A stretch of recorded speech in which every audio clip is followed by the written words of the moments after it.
Bonjour à toutes, bonjour à tous, bienvenue sur la chaîne Alain Telly le mat au soleil.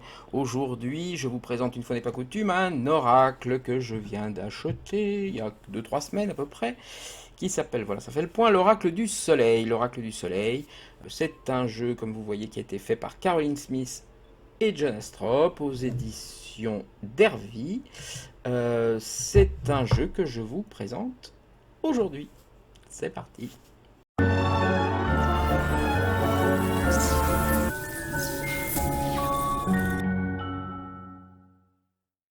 Alors, l'oracle du soleil, qu'est-ce que c'est? Vous voyez des cartes astrologiques pour éclairer votre vie. C'est exactement ça, c'est un jeu qui est basé vraiment sur l'astrologie. Vous avez ici tous les signes astrologiques, hein, du bélier jusqu'au poisson, et ici les planètes qui vont ici du soleil jusqu'à Pluton, bien que en fait ce tarot n'utilise que 7 planètes et non pas toutes les planètes. Bien sûr, Soleil et Lune en astrologie sont considérés comme des planètes, hein, c'est pour ça que j'appelle ça des planètes.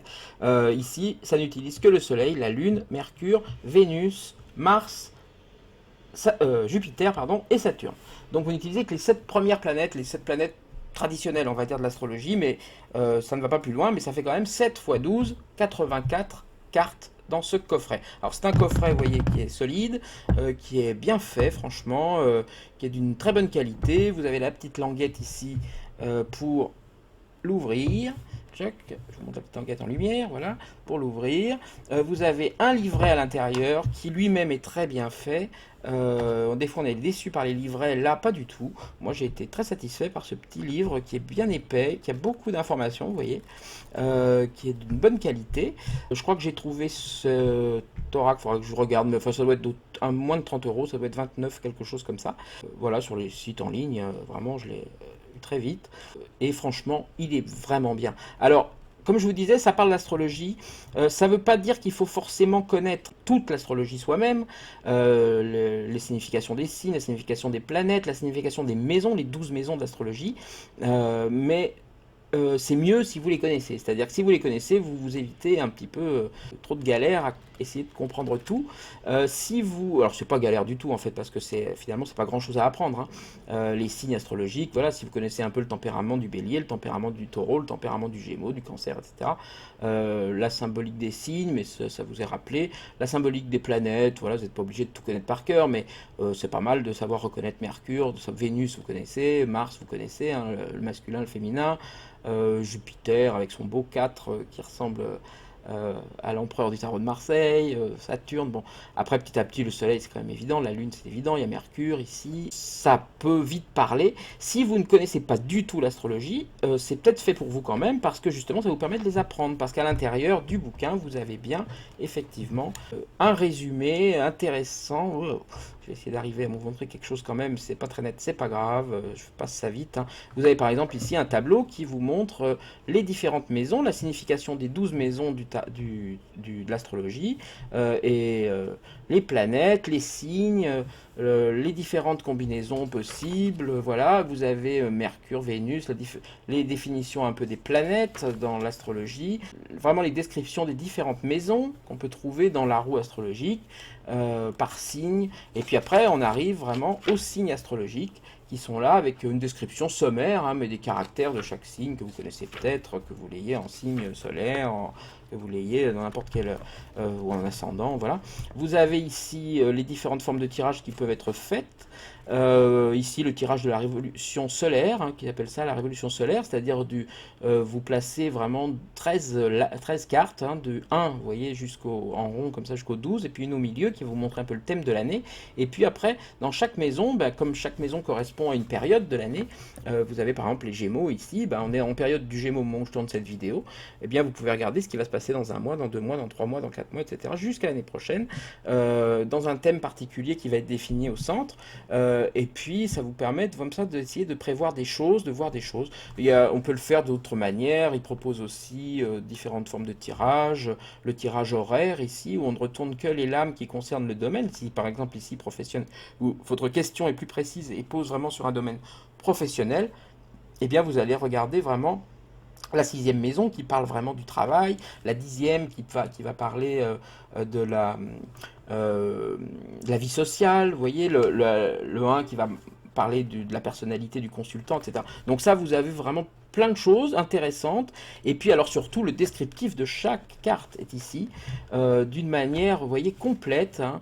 Ici, on a par exemple Saturne en Capricorne, avec, vous voyez, les richesses, les différents symboles, comme ça vous permet de les mémoriser si vous ne les connaissez pas. Vous voyez Capricorne avec un mot-clé, voilà, mais ça c'est pas très important parce que les mots-clés, moi je m'en méfie un peu, surtout dans l'astrologie où quand même les signes veulent dire beaucoup de choses. Euh, Ça vous décrit ici, dans ces trois petites lignes, le, voilà, ce que vous pouvez trouver dans cette lame. Et puis ici, si vous êtes vraiment Saturne en Capricorne, dans votre thème astral, que je vous conseille de faire, hein, vous avez des sites en ligne qui sont super pour le faire, hein.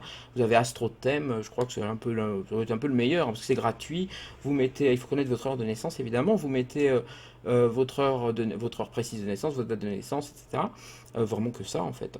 Et puis, l'endroit, bien sûr, où vous êtes né, évidemment, par rapport au fuseau horaire et tout ça.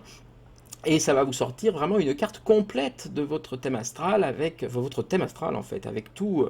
Voilà, mais si je vous précise là pour si vous ne connaissez pas du tout l'astrologie, hein.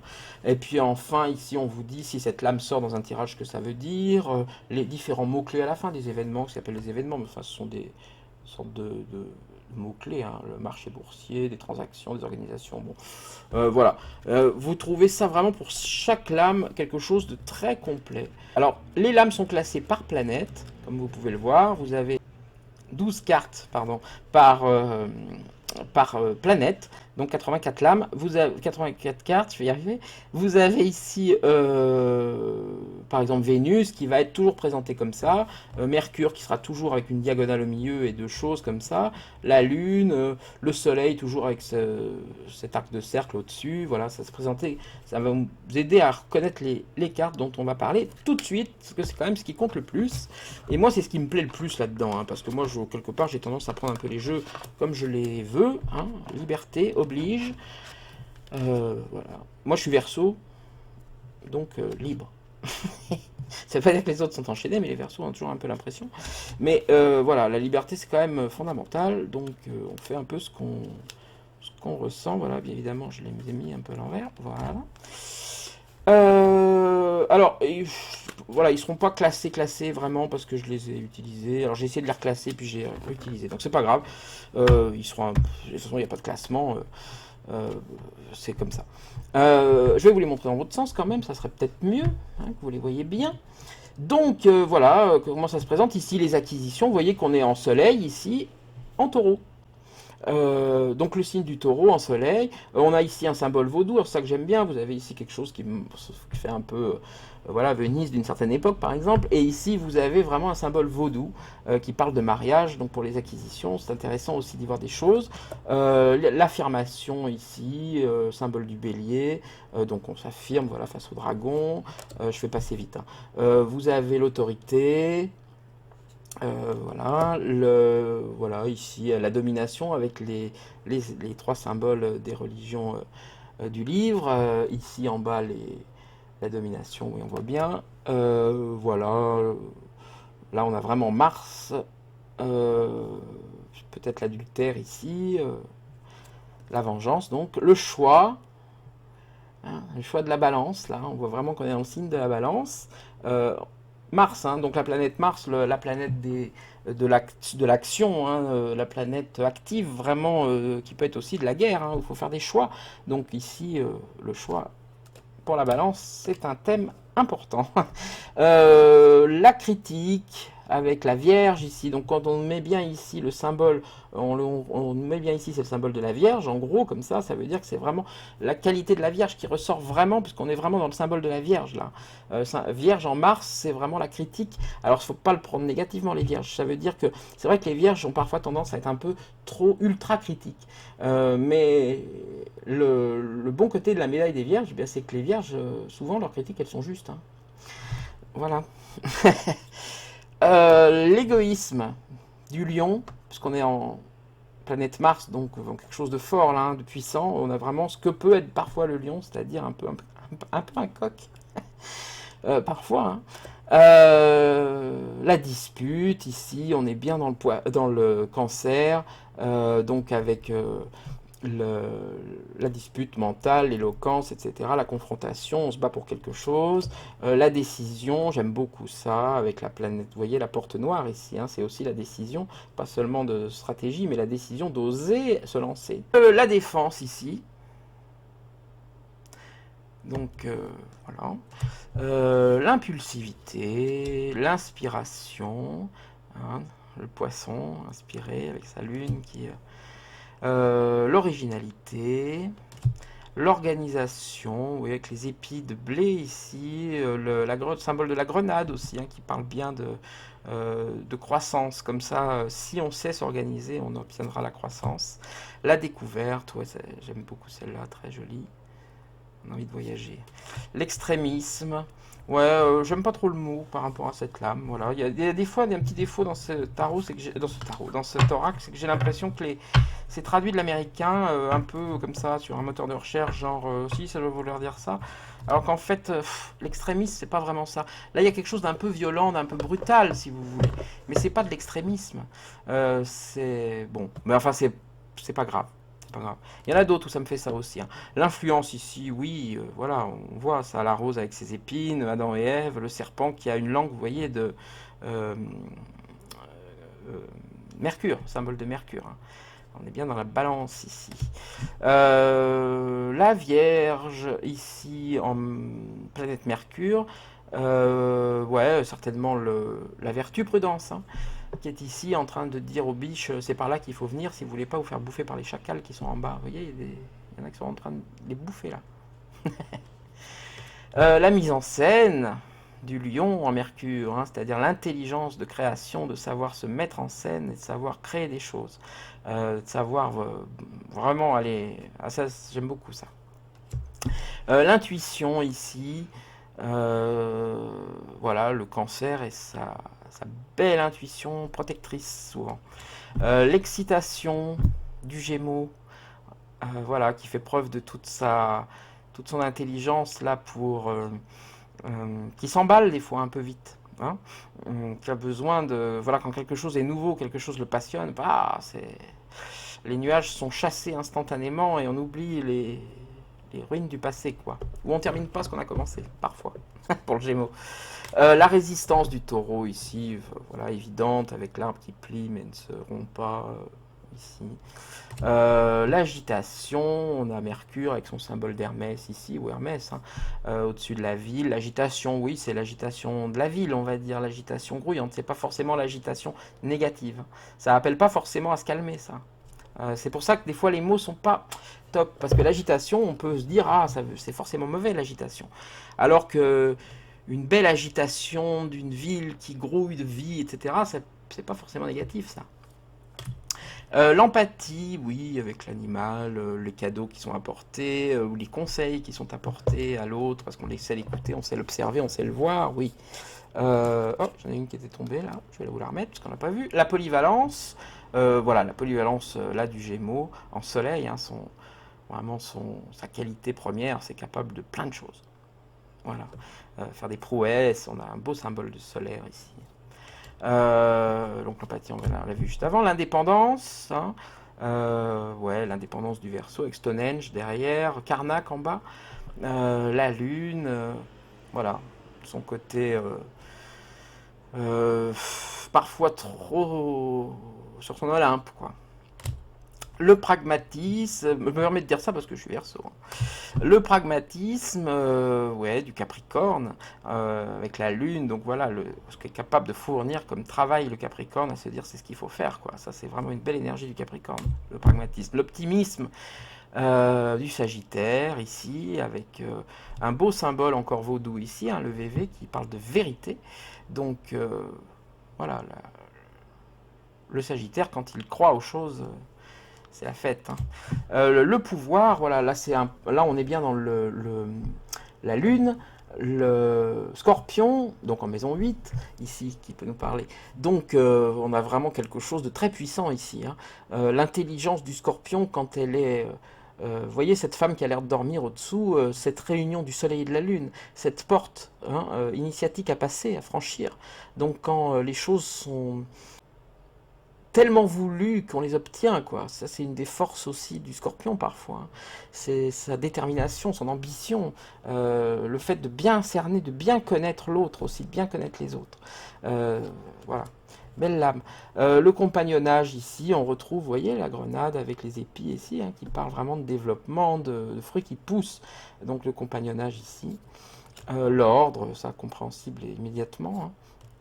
La reconnaissance, on voit cette personnage qui joue avec un oiseau qui le public ici, hein, symboliser le public, hein, ce qui le, et puis la corne d'abondance, bon je vais aller plus vite, l'amitié, les symboles en bas, vraiment de la, comment on appelle ça, le métal lunaire, voilà.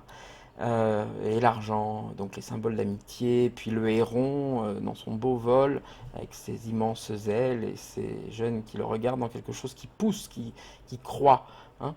Donc voilà, belle lame aussi de l'amitié, l'adaptabilité, voilà ici avec le magicien Thoth en bas, donc le symbole, euh, voilà, il y a vraiment plein de symboles ésotériques ici, le Ankh que vous trouvez ici, porté au bout du pied, dans ce symbole qui est plus hindou, là en haut, très joli.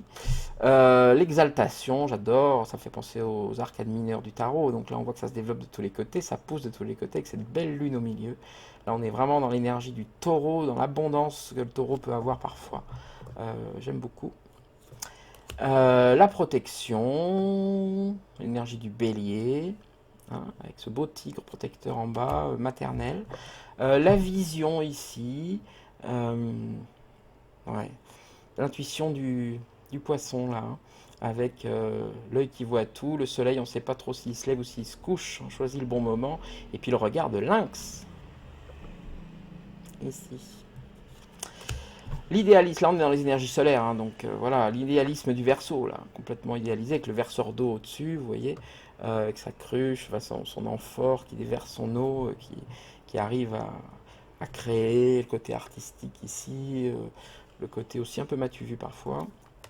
La réussite, Capricorne, Soleil, voilà, l'idole en haut, le carré de cette belle forteresse en bas, ce beau soleil ancien ici symbolisé, moi j'aime beaucoup. L'enthousiasme, voilà, l'amphore, enfin le, la jarre de l'alchimiste hein, qu'on retrouve ici avec ce qui est en train de se passer à l'intérieur ici, ces cheveux de feu et cette joie. Donc là, oui. L'endurance, ouais. On peut penser à la force aussi, hein, bien sûr, quand on aime le tarot. Mais le soleil qui apporte voilà, toute cette endurance pour pouvoir petit à petit arriver à dompter l'animal, ouais. L'harmonie, oui, les oiseaux qui montent, qui descendent, qui montent, qui descendent, les fleurs, vous voyez. Donc souvent les oiseaux sont un symbole de faire l'harmonie entre le haut et le bas, hein. Donc là c'est totalement le cas. La santé, le pentacle de la santé, quoi, le pentagramme de la santé plutôt. Ici, la fortune, oui, donc la fortune vraiment ici dans le sens de la chance, quoi, la destinée, le destin. Mais voilà. L'ingéniosité de ce corbeau qui est en train de créer son nid dans cette jarre qui semble abandonnée sur cette terre noire. Terre noire, l'alchimie, c'est l'alchimie, la terre noire. La soumission ici, oui, complètement. Là, quand le poisson, hein, voilà, euh, est en pleine Vénus, quoi. Quand Vénus est en poisson, plutôt. Quand le poisson a une âme vénusienne, on va dire. Oui, il est capable de se mettre en cage lui-même, parce qu'on voit que la porte est ouverte et que pourtant il s'envole pas. Et voilà, ça peut être un des côtés du poisson, vraiment, en amour. Le détachement, ça a un nom, ça je sais plus. Autrefois, si, je sais plus comment ça s'appelle. Quand on découpait un peu comme un bœuf, comme ça, pour dire, bah là, c'est la partie de ça, les humeurs de ça, les humeurs de ça. On avait la phrénologie, je crois que ça s'appelait. Donc là, c'est un dessin phrénologique, voilà, qui montre que ce personnage, bah, il s'isole dans l'eau comme ça, hein, donc dans son intériorité, pour aller étudier toutes les parties de lui-même, avec peut-être des envies de voyage ici. C'est beau ça. Les convenances, ça on comprend bien, une maison de maître comme ça, avec sous terre, voilà, des choses qui ont poussé, ça parle de généalogie, hein. Euh, et puis peut-être de souvenirs de choses du passé, des ancêtres qui pèsent, etc. Le flirt, c'est mignon, des vieux symboles solaires ici aussi. Les secrets, voilà, cette espèce de sphinx à tête de quelque chose, qui a plein de symboles ésotériques, secrets ici à découvrir. On est en scorpion là. L'indécision, on a le symbole de la Vierge, enfin la constellation de la Vierge ici. Peut-être le scorpion ici, puisqu'au milieu on a cet arbre qui pourrait symboliser justement la balance. Donc, il faut équilibrer tout ça pour prendre des décisions pour la balance, hein. Il faut équilibrer ces deux entourages qui sont la Vierge et le Scorpion. La discrimination, oui, moi je l'appellerais plus le discernement, celle-là, parce que j'y vois pas vraiment de discrimination. Alors peut-être oui, parce qu'on classe les papillons en différentes catégories, hein, puis on voit bien qu'il y en a un qui essaye de jouer avec, là, hein. Les bouffer peut-être, je sais pas, mais ouais, pourquoi pas, mais le discernement est pas mal aussi. La liaison, mignon, hein. La naissance, très très belle celle-là, avec comme la Tanor de l'alchimiste, là, avec ce beau ce beau bébé qui pousse au-dessous, des symboles de l'argent, du métal, d'alchimie. Enfin, magnifique, j'adore. La flatterie, on est bien en gémeaux là, au niveau du cœur, donc les deux faces du gémeau, et puis quand il sait les réunir, il fait des beaux fruits. L'idylle, quand le taureau aime, c'est l'idylle. La convoitise, ouais. On peut se dire que c'est peut-être elle sort du jardin d'Éden, elle est sur la langue du caméléon. Alors le caméléon, lui, on dit hein, qu'il a la possibilité de changer de couleur selon ce sur quoi il se pose, ce qui est totalement faux, hein. Le caméléon ne change pas de couleur, s'il lui mettait sur du rouge, il ne va pas devenir rouge. Il change de couleur en fonction de ses humeurs et dont il a besoin, mais pas pour se fondre comme ça. C'est pas le caméléon qui le fait, ça. Mais c'est une légende urbaine qui passe pour être vraie. Enfin urbaine, il n'y a pas tellement de caméléons en ville. La perte ici avec le corbeau qui déchiquette, vous voyez, un dernier petit bout de viande qui reste collé sur cette vieille carcasse. Et puis cette sorte de maison désolée dessous. Alors il y a des personnages là, ici, là, qui ont l'air d'un peu de pas se rendre compte de ce qu'ils perdent, quoi. Ouais, elle est triste cette lame, il y a de la tristesse là-dedans plutôt. Mais la perte, ça va. On est en maison 12, hein, donc des épreuves, et puis en planète Saturne. Ici, toujours Saturne, mais en maison 2, l'excentricité. En maison 11, pardon, l'excentricité. Donc voilà, ça j'adore, hein. On dirait du Jérôme Bosch presque. C'est-à-dire un personnage magique, là, avec des fleurs qui poussent sans racines, avec des poissons volants au-dessus de la ville. Enfin, voilà, toute l'excentricité du Verseau est là-dedans. Des fois incompréhensible pour beaucoup de monde, pour les autres, quoi. La richesse ici du Capricorne, l'alpha et l'oméga, les arts, ouais, très belle lame. L'épanouissement, ouais, c'est pas mal. Par quels qu'en soient les moyens d'ailleurs, hein, l'épanouissement des fois avec on met dans le combat, hein. L'héritage ici, oui, le Scorpion. C'est surtout Saturne là qui est mis en avant, donc voilà l'héritage quoi. Donc là on voit bien vraiment le château et puis la manière dont euh, c'est pas évident de gérer quoi. Il y a quelque chose à aller chercher là ou à contrôler quoi. La dévotion, ouais j'adore ces petits pigeons là. J'adore. Voilà, il est au sol, mais on ne part pas pour autant. On continue d'en appeler au ciel, quoi. C'est très beau. L'isolement, ouais, la solitude, la dépression aussi, cette lame, hein. La générosité du lion. Alors quand le lion est généreux, il l'est, hein. Il est généreux même pour les foules, vous voyez.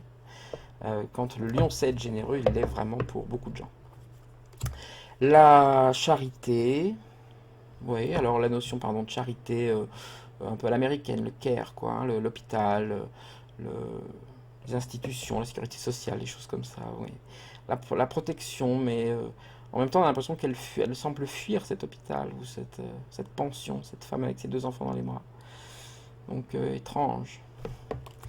La concentration, L'ascension, magnifique ça aussi, ce personnage, ce petit diable sur la bouche là qui montre bien que pour le Gémeaux, pour pouvoir créer sa belle toile, ici le Gémeaux, ben, il a besoin de la fermer un peu parfois et euh, de pas trop s'emballer, quoi, de faire attention à pas emmener tout le monde dans son... Pas comprendre que les autres n'aient pas le même plaisir que lui, par exemple, des choses comme ça. Donc voilà, il faut se taire parfois pour le Gémeaux pour se concentrer. Mais voilà, vous pouvez oublier les signes hein, là-dedans et le voir comme un oracle simplement, parler de ça. L'ostentation, ouais voilà, bon voilà c'est clair, hein, le char c'était pour qu'il y ait des bœufs. Euh, le risque avec les symboles amérindiens ici, hein, d'ours. Donc voilà, ça incite plutôt à prendre des risques, à craindre le risque cette lame. La séduction, hein, la belle séduction du poisson en Jupiter, donc dans l'expansion séductrice du poisson là. L'innovation, voilà, des hanques en formation, puis un qui vient de... On vient de changer un peu, d'habitude tout le monde fait comme ça, ben, le Verseau lui il fait autrement, quoi.